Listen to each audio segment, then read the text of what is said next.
readying themselves for the latest round of a long battle. Peace activists and locals protesting against the construction of a naval base in the village of Gangjong are preparing to counter a rally by those in favour of the project. In the front line, the elected leader of the village vowing not to cede an inch of territory to his opponents. Our ancestors were smart enough to find this settlement and cultivate this land in a wise way. That's why we have a duty to maintain it like a treasure and pass it on to the next generation. This is the proposed site of the $90 million base, which would be home to 20 warships, some of them carrying the US-made Aegis ballistic missile defense system.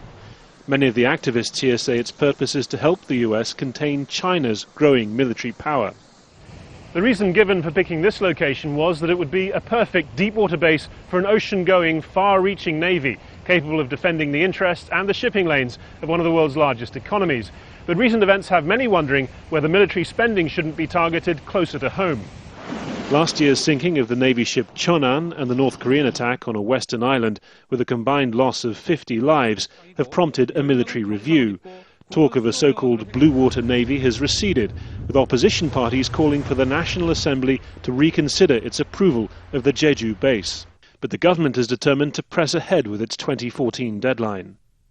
If something happens in the southern waters, we can respond 14.5 hours earlier from Jeju than from the mainland. That's why we intend to build the base. Back in the village itself, the base supporters have arrived, several hundred military veterans from around the island.